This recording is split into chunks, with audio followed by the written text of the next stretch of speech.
Libra rising. How you doing, Libra?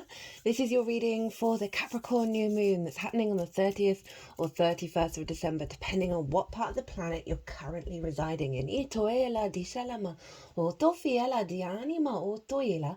Hello and welcome. My name's Chloe. I work with card divination, astrology, and I channel multi-dimensional energies through my body, both in the form of physical and vocal light language. All of this brings in healing, attunement, and activation codes to the messages that come through in this reading. First, a bit of housekeeping. Hi. There is a competition at the moment. There are 3 personal readings up for grabs. To check that out, go find my latest short. I put it all in there. You've got till the 19th of January to enter the competition if you feel so inclined. If you want a personal reading based on the Mars retrograde in the signs of Leo and Cancer, it's 50% off at the moment. So email me directly if you want to take me up on that offer. Right. I read for the rising sign. So for those of you who don't have Libra, in the first house, look to the house that it does fall in. Look to the themes of that house, and you want to apply those themes to the messages that come through, along with all the other meaning you've got going on in the sign of Libra. So for example, I've got Libra in the 3rd house, along with the asteroid Juno. So I'd apply the themes of the 3rd and the meaning of Juno to what comes through in this reading. It will be as if that Libra energy, wherever it falls in your natal chart, has now energetically moved to the 1st house. So the astrology for the rising sign will always still link in. You've just got to add on your own natal chart meaning on top of it. Right, my lovely Libras, where is this happening for you? Well, it's happening in your 4th house of your roots and your foundations, your ancestors, both blood and soul lineage, parental figures, the roof over your head, the things you do in private. Words. Themes around this are very foundational with this new moon. Now, this is squaring your Libra energy. It's happening in an angular house. So it's a significant moon. It's happening just before the new calendar year, so it's very big energy. I've done a collective reading. That is always the first reading that goes out, and that's where I've broken down the astrology in way more detail of how the celestial bodies are talking to each other at the exact moment. And that forms an energetic download, a blueprint that we then work with over the next 6 months up to the Capricorn full moon. Pulled collective tarot, collective messages came through, channeled messages. I get to be a bit more esoteric. So if you want a bit of a deeper dive on this moon, maybe pause this video, go watch that, and then come back and see how, because it acts as a baseline for the all 12 signs series, and then you can apply it to what comes through for the Libra energy. Now I'm going to be shuffling tarot while I'm talking about the astrology. There are going to be 2 piles here. One is going to be what's the download that's coming in with this new moon, and 2 is going to be how to work with it. We'll also get the card at the bottom of the deck and 1 card from 2 different oracle decks right at the end.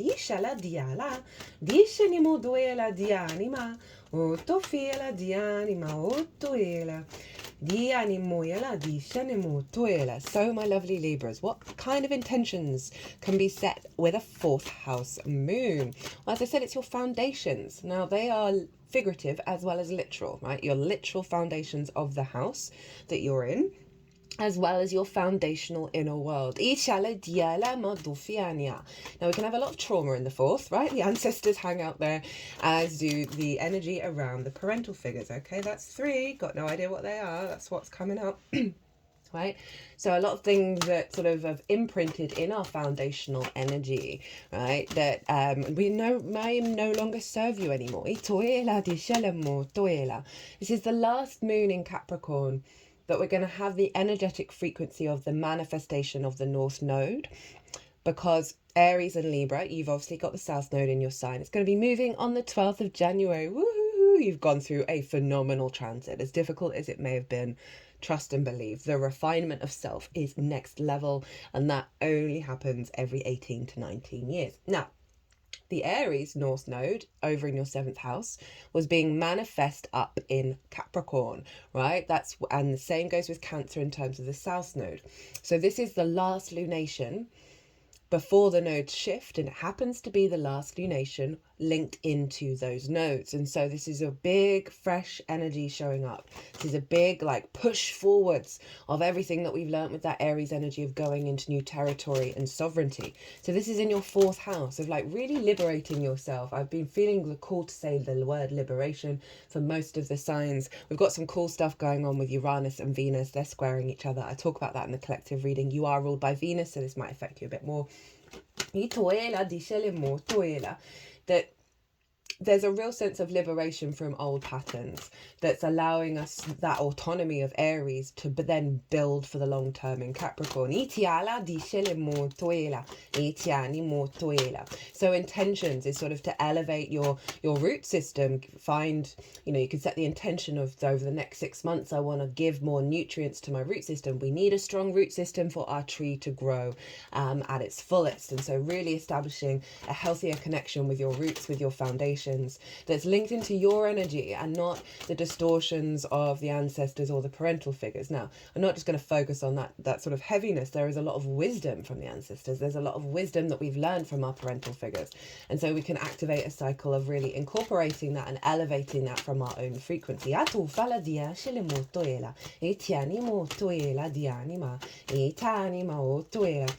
could activate an intention around feeling more safe and secure. So you can build again, that's 3. Okay, I think I understand. So Mercury's been hanging over my Uranus in Sagittarius, and because you're ruled by Venus, my loves, and the Venusian energy came through very strongly in the collective reading. She's squaring Uranus. That's your creative energy in the 5th. And your relationship dynamics in the 8th. So that all of these 3 cards came just flying out in a very scattered way, but there was 3 each time, and I'm getting 3 cards for each pile. And this very much feels connected to Uranus is going, hey, something shifting is going to happen, something unexpected. The cards don't usually come out that way. There's a new paradigm that's coming in for you, my lovely Libras.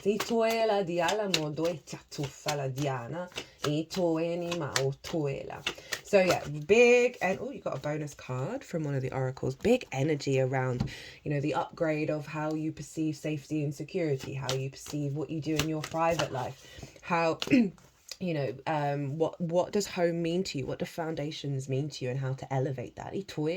A real level of dedication to strengthening your root system, your foundation, so you can expand out in the world.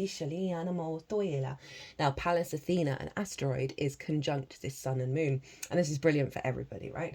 So she represents longer term strategy, longer term planning, right? The bird's eye view. Athena was often seen with an owl, and obviously owls can fly and get above the fray of it all, that kind of like zoomed out objective perspective. But they also, they can rotate their head all the way around. So there's a sense of a more integrated understanding of your environment and how you perceive it, and not being sort of tunnel vision about certain things. And blocked off from new possibilities. So she's infusing, along with the sun, of the vision and clarity of what it is that you want from your home, what it is that you want from the relationships with your ancestors, your parents, with yourself at a foundational level, and how to build and give more nourishment to yourself. Is infused with no longer sort of, this is why this has felt very liberating, 1, with that Uranian energy, and 2, with Pallas Athena, of we're not building in ways that don't serve us with this transit, because this is really activating our capacity to orientate ourselves to that which serves our longer term build structure, right? Rather than the short term impulse and compulsion that we may have. So there's more astrology linked to the sun and the moon, but that's all in the collective reading. So now we're going to look to where Saturn is, because Saturn is ruling Capricorn, or whatever goes on with the ruler influences the signs that it rules. So Saturn is over in your 6th house, the adult in the room, right? Work, how you work, physical health, routines, co-workers, and therefore collaboration, pets, and therefore acts of service. So it's a bit difficult sometimes to be the adult in the room, usually because of things that we learn in our early years that either cause us to neglect or go to extremes of being ever so serious, right? We always want a healthy balance with everything. So Saturn, Regulus, hi. I've been going on about that.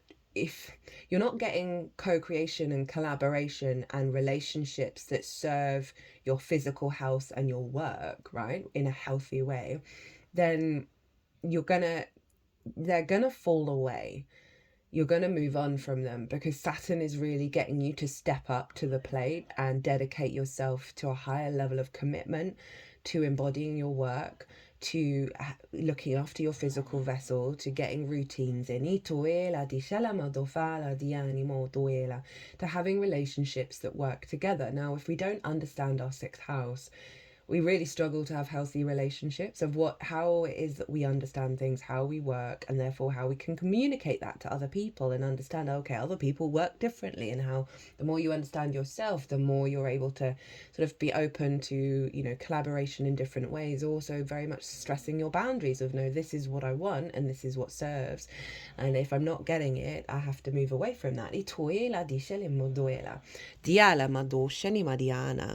I just had to pause for a second because the person I live with is quite unwell at the moment. They got ill on Christmas Day evening, and it's a really bad cough. And they were coughing quite a lot during that last segment. You may not have been able to hear it, but it was in an interesting parallel with like that physical health energy. And what I felt with this person is that they had a massive level up and then immediately got ill. And I haven't got ill, even though I've been around them, and it's a cough. And this is about 4 days later that it very much felt, so often when we have these jumps, and so this might be relevant for some of you if you have felt under the weather because of this reconfiguration that's happening, that the physical vessel is then having to catch up to your vibrational frequency and having to reorientate the physical vessel to be in alignment with that frequency. It's not always, that doesn't always happen, but it is quite a common thing when you're sort of leveling up. And so that might be really relevant. And it's felt like when this person's been coughing that they're releasing a lot of ghosts of the past. So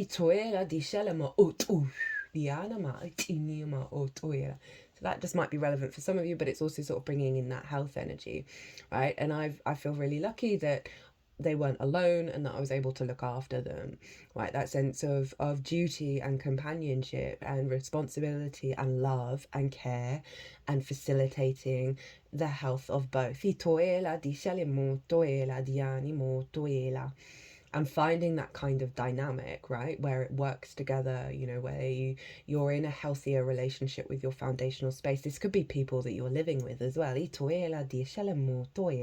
So Saturn is influencing your fourth of like, okay, no, let's be the adult in the room. Let's feed that energy into your foundations.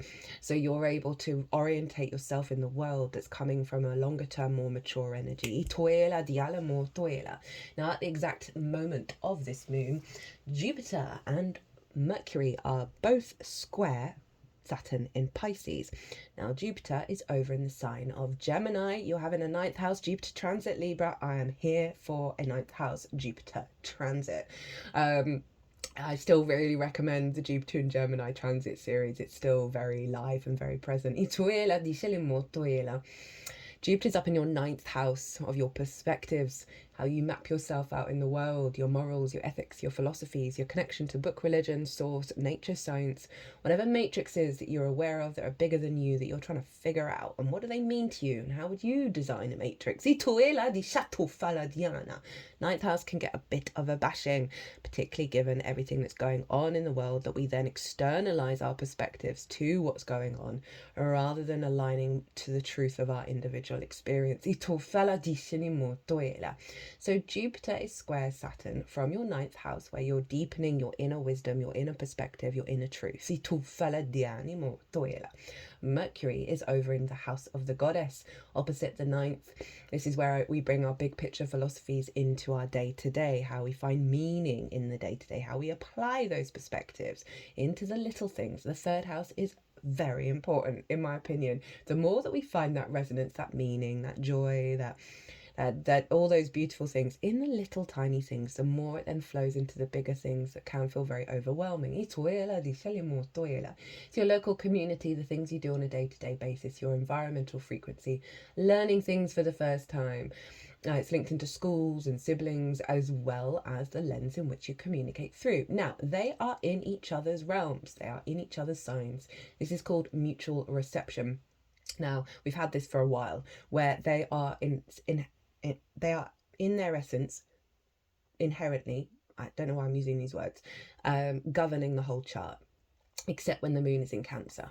The rest of the chart, by energy transfer, comes back to either Jupiter or Mercury, and then they feedback loop between each other. So for a while now, we have had this deepening of the inner perspective. Jupiter is still retrograde, the inner wisdom, and then Mercury, who's now direct, of our capacity to perceive our reality in alignment with that perspective and not the distortions.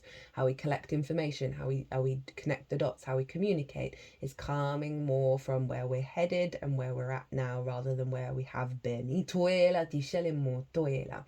Jupiter up in the ninth of your perspectives, a deepening of the wisdom of that.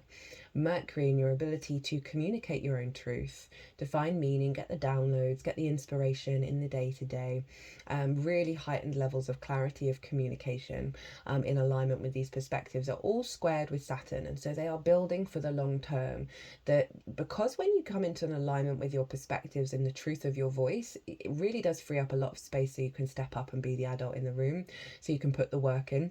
This is also about you applying those perspectives, applying those thought processes, those downloads into practice, right? So this is, for a new calendar year resolution, this can be really this desire to activate with your intention the clarity. You could write things down in terms of what you want to do, of physical health, being the adult or the room, and that committing it into your foundational space, committing that capacity to be mindful and caring of yourself, to apply your perspectives and not get distracted and sort of lose sight of them. Having healthier conversations where you're able to establish more boundaries, that's a great thing to do with all of this. So this is forming a T-square between Jupiter, Mercury and Saturn, and the release point of a T-square is Saturn. So this is all this energy is funneling into that sixth house of co-creation, collaboration, acts of service, physical health, routines, work, how you understand it, how you find the joy in it. So of everyone, actually, Libra, you're really, you're getting the full essence of what New Year's resolutions are, and you've got a lot of support to be able to put it into practice. So this, just really good energy, really good energy. Right, okay, so that's the astrology. There's way more. There's way more, but I'm going to keep it short and go check the collective reading. Just remembered that I haven't seen any of these cards. Diceli moyene maduela di anima o tuela. Diceli molto fala. So we have the Fool, the Seven of Wands, and the King of Wands. So this is you embarking on a new journey, right? This is fresh, vibrant energy of the Fool has left the village, right? So those sort of binds to the ancestors that don't serve us. The Fool is saying, no, we're releasing those. Right? We're no longer being governed by the social dynamics of the village and the knowledge of the village. You're going out and exploring from your own frequency, from your heart, right? The Fool is led by their chest. They're led by their heart. There's a naivety here, but you got to remember the sun is pushing the Fool forward. See all those mountains? They represent the higher perspective that is the Fool.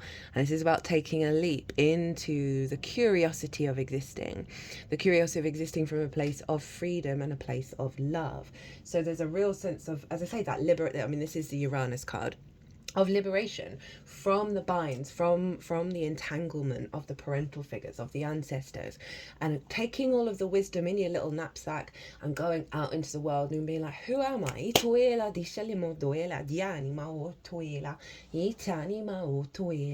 that is beautiful liberation energy, and I'm here for it. It's also a real lightness of being. So in terms of the perspective side of it, of like seeing, not being jaded anymore about how the universe operates around you, and also a real open-heartedness around the exploration of being that adult, right? Of exploring that adult energy, because you don't have necessarily the support energetically from that village, right? So there's a real sense of, How am I going to do it?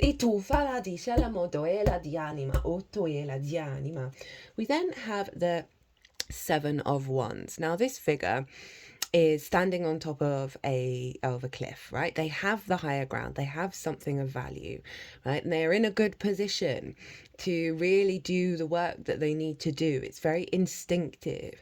I feel like this is linked into the Mercury in Sagittarius, because we've got fire showing up here, of the power that you're going to have to be able to put into practice what's right for you and what the truth of your communication is. We do have all these ones here, so there's still a lingering energy, a nervous energy really, of doing it, of then expecting conflict, right? And expecting you gotta be in a sort of defensive position around it. Now I'm gonna sort of temper that, and it's more the nervousness of the liberation of self, right? Because we can get really comfortable with the old versions, and then we can feel, a little bit lost on that ledge, and not a bit worried about the consequences of things, of how you're expressing the truth of your perspectives, and with clarity of what it is that you need in your life, right? What do you need for your foundations? That there may just bring up some old hang-ups around conflict avoidance. This is such a vulnerable energy of when you follow your instincts and speak that truth. So it's so empowering. I speak from experience, right? I've always kind of been conflict orientated. I mean, conflicts always come towards me. My chart is mostly squares and oppositions. I wish I'd known my natal chart when I was a baby. That would have just solved a lot of, what is going on here?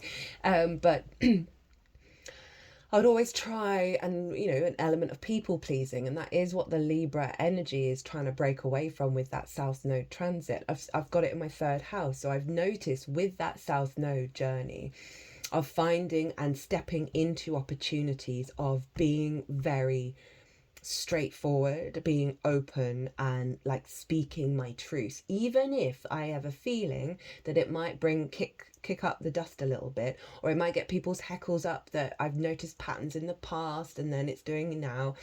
And finding that real, like, it felt like this, and moving into that space got me here, right? The King of Wands. It got me the King of Wands. I mean, yeah, it released the sort of weight of the burden of existence when you can't be in your truth. Like that Ten of Wands can't see that it's a beautiful day. It's ignoring the reality around it, that I was safe to do those things. It just took me a while to get to that place. And a release of that Ten of Wands to get to the King of Wands, right? So this is you being very sovereign in your energy, in your instincts, right? A liberation of those old wounds that have distorted the way that you move through the world in your instinctive energy, right? Kings are very mature. They know what they're doing. They get up, especially this king gets up and goes and does the damn thing. So there's a lot of fiery energy showing up for you, right? A lot of confidence as well. But they are kind of highlighting there's going to be a stage where you got to remember that you are loved and that you have something of value, and finding those places where you might feel a bit unsteady, but you actually have the higher ground, and being confident in that vocalization. Especially with Mercury being there, that is inherently giving your instincts the message that you are contained in your own frequency, rather than externalizing yourself so much to the outside world. And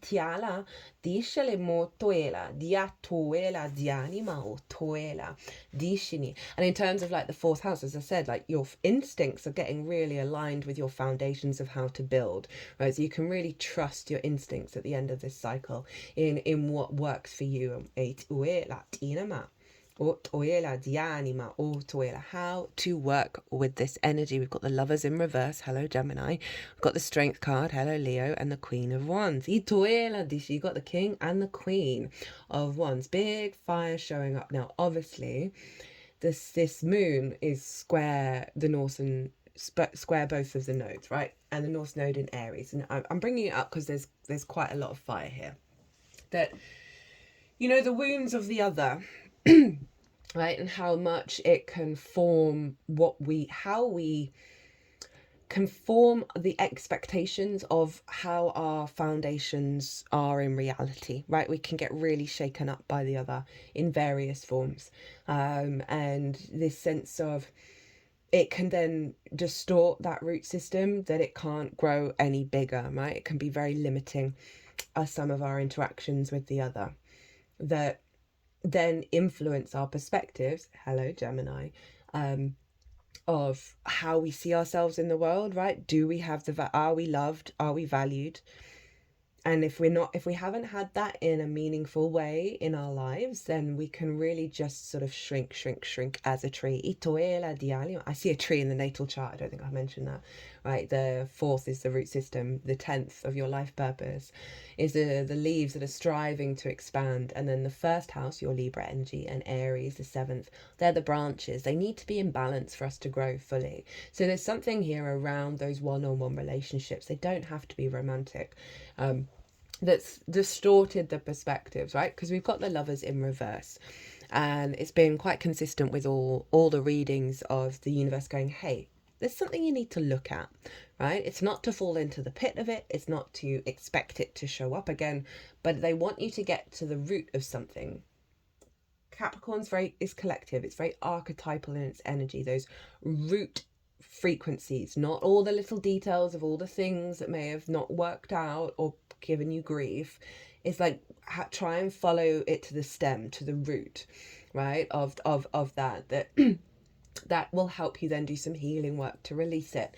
Because we've got the Lovers in reverse, and this is obviously that it can be the one-on-one relationships. It can also be being in love with your own foundations, with your roots of how you grow, being in love with your home, your stability, and again, this sense of this separation of self, right? Because it doesn't just have to be about other people, because the Lovers is about the masculine, feminine, and spirit coming into union, integrating, so you're able to make the right decisions that serve you in the long term.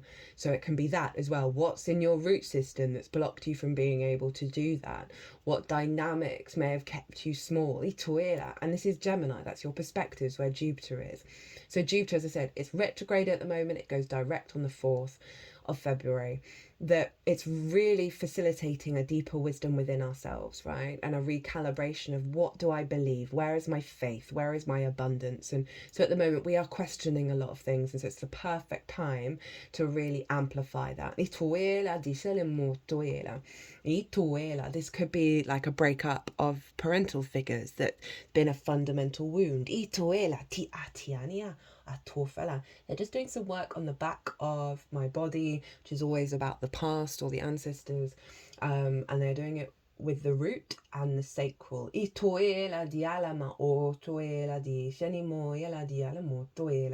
there's a lot of trauma in the 4th. There's no getting around it. So yeah, what is your perspective? Where have they been blocked? Where are you not putting them into action?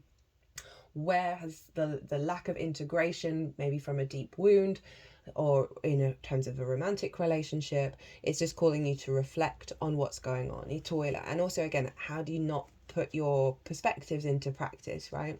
Because every time we don't, and this is not to fall into a shame spiral, you're kind of letting yourself know that you're not worthy of growth. And even then, I'm really resistant of saying that, because I know that source isn't that hard. Well, source can be hardcore, that there is so much love. And I think it's the important thing is, like, if you don't shame yourself, but go, okay, well, how can I learn from that? Because we've got the strength card of like how to work with that, Lovers in reverse.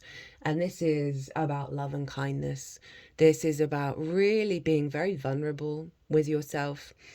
You've got our instincts and our higher self working together, and they could take advantage of that and try and dominate each other, but they're not. They're working together. They're being very loving and very kind and very intimate and very dear to one another. This is about your hopes and your dreams, the Leo energy in the 11th house. And so there's something here that is helping activate the cycle of hopes and dreams. that is requiring you to be really, really unconditionally fall in love with yourself again, and fall in love with those roots, and really tend to your experience and your vulnerabilities, and allow and understand the strength that's come from them. And when we reorientate that, rather than feeling weak or feeling fractured, when we open ourselves up to come back into a state of union through love, through kindness internally, then that ripples out in the rest of the world. And, negative self-speak, I think I mentioned this in the collective reading. I've recently watching the latest series of Queer Eye. Honestly, they are angels. They are angels sent from heaven. Like, I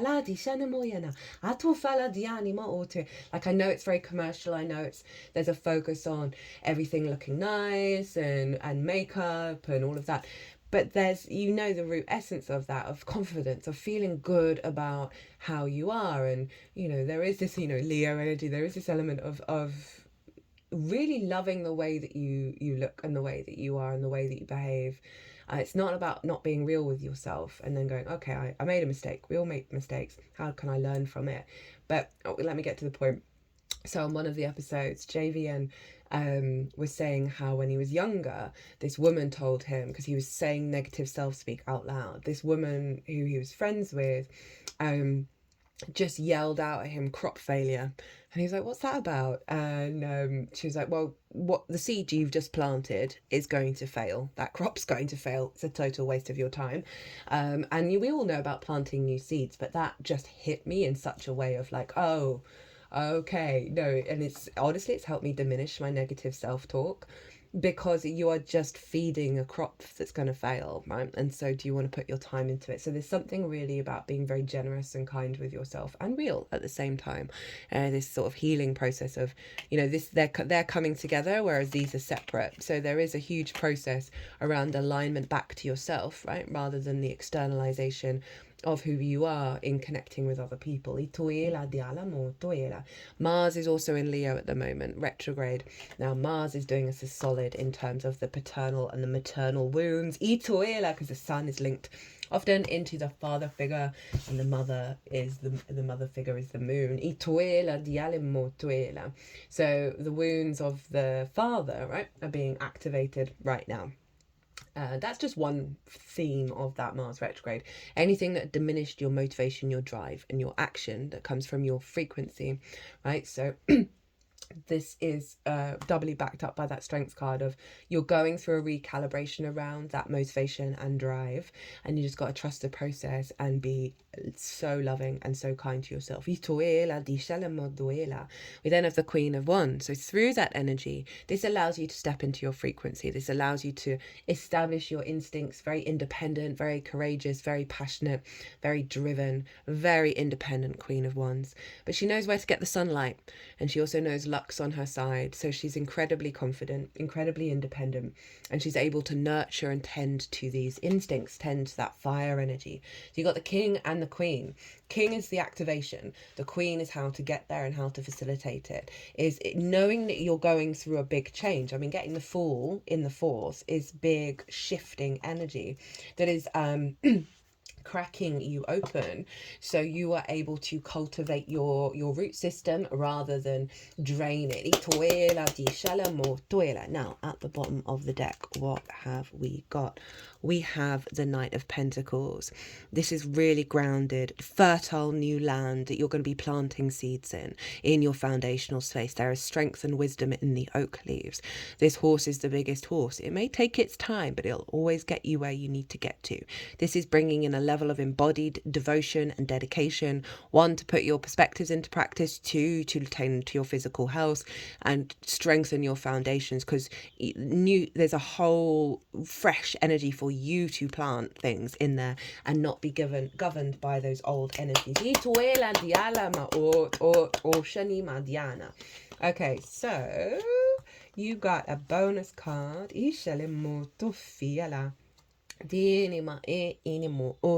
So first up, we have from the Shaman's Dream Oracle.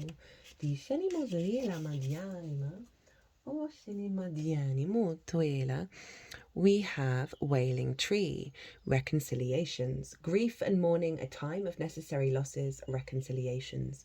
When you encounter the Wailing Tree on your path, it's an invitation to stay a while and regroup, a place for you to rest and allow yourself to say goodbye to what no longer serves. You may have been overdoing things, working too hard, or putting too much effort into life with very little reward. If you've been considering making a change, now is the time to do so. One important thing to consider before you make any changes is that you need to allow yourself to feel your disappointment, your loss, and mourn what was and what could not be. This is a way to honour your experience, to give yourself time to consider all the gifts in it, to put proper closure on it, to really know what you've learned as you walk away from it and into something new.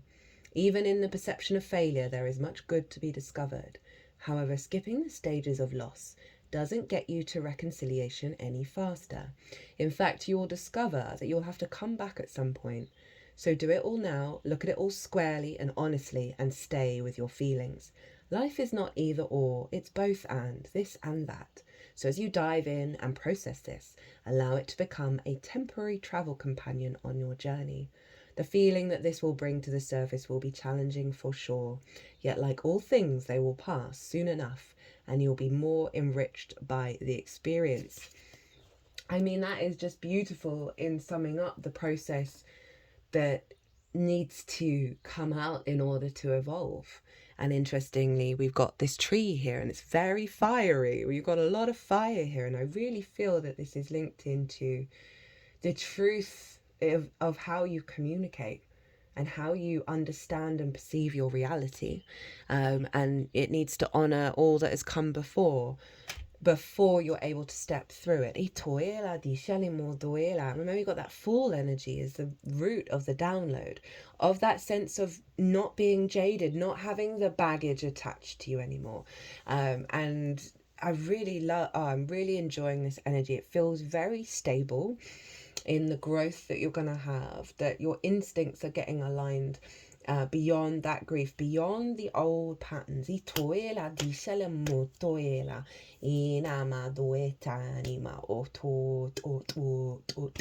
mean, that Lover's card in reverse is pretty hardcore in terms of not finding the love in your perspectives, of because the grief is holding on. There's being putting too much energy into things that just aren't serving. Right, we have 2 oracles. These cards are a little more blunt than the Shaman's Dream, and these are both from Rainbow Brainskull. Just make a decision already so the story can move forwards. Lol. Stalling doesn't buy you more time. It only wastes the limited time you are given. Aren't you curious what happens next? Let things move at a flowing pace instead of forcing yourself to hit the brakes all the time. Choose wisely, then stop choosing. So I like that, following the Wailing Tree, of there needs to be a cycle of making peace with the past, with reconciliation. This could be big ancestral healing. This could be to do with the parental figures. Whatever it is that you're resonating, you have to go through this stage and then click into that new frequency and make a decision, and then go into the flow state, right? Rather than the burnout phase. Because your instincts, got a lot of fire, so your instincts are getting really refined here. And I find the best way is to go into surrender mode, go into release, not plan, not overthink, soften the whole body, and then see what your instincts tell you to do. And so that is really going to feed into how you build from your foundations, when you can trust your instincts. And so many of us struggle with that because of all the conditioning, both individual, social, and collective.